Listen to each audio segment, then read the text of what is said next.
اور یہ اس طرح کے واقعات بہت زیادہ ایک تواتر کے ساتھ ہونے لگ پڑے ہیں. اگر پاکستان کی تاریخ کی ابتدا سے یعنی کہ بات کریں تو 1952 لیاقت باغ، لیاقت علی خان ایک جلسے سے خطاب کر رہے ہیں اور گولی چلی اور لیاقت علی خان کو شہید کر دیا گیا.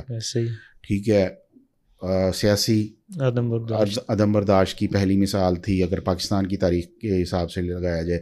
پھر اس کے بعد 1971 کا جو ہمارا ایک ڈارک پیریڈ تھا، اس کے دوران مختلف پارٹیز پاکستان مغربی مشرقی، فال آف ڈھاکہ، اس کے اندر بھی یہی تھا کہ بنیادی وجہ ایک یہی سمجھی جاتی کہ مین چیز یہی تھی کہ اکثریت کی رائے کو تسلیم نہیں کیا گیا، ان کی یعنی کہ پسند کو برداشت نہیں کیا گیا، اور جو بھی اس کے محرکات ان کی چوائسز کو نظر انداز. تو ایک تو انٹر پارٹی جو ڈائلاگس تھے وہ بھی یعنی کہ اس طرح نہیں ہو پائے، اور یہ سلسلہ بڑھتا بڑھتا اس حد تک چلا گیا کہ پاکستان جو ہے وہ دو لخت ہو گیا.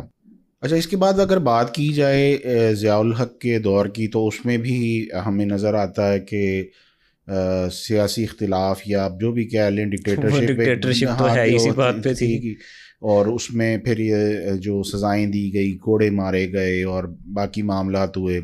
اسے آگے چلے جائیں، پھر جب بے نظیر صاحبہ پہلی دفعہ 80s میں جب پاکستان واپس آئیں تو ان پر بہت سے ذاتی حملے سیاستدانوں کی طرف سے کیے گئے. میں کسی پارٹی کو پوائنٹ آؤٹ نہیں کرتا، ان کو بہت ہی یعنی کہ ایک عورت ہونے کے ناطے ایک ہمارے معاشرے میں ویسے ہی ایک عزت احترام سے دیکھا جاتا ہے صنف نازک کو، لیکن ان کو بہت ہی یعنی کہ حقیر ڈی گریڈ کرنے کی کوشش کی گئی.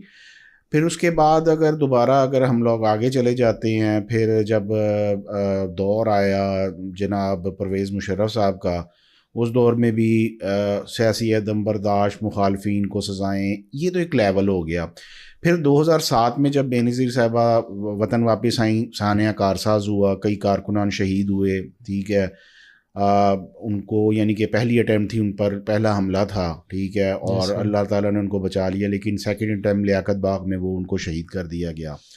اب اس کے بعد اگر ہم دیکھیں تو یہ تو ایک سلسلہ تھا جس میں بہت زیادہ یعنی کہ ایکسٹریم لیول پہ بات چلی گئی. اس دور کے اندر میرے خیال میں ہمیں وہ ایز پبلک کا اتنا نہیں نظر آتا تھا. میں وہی بات کرنے لگا ہوں.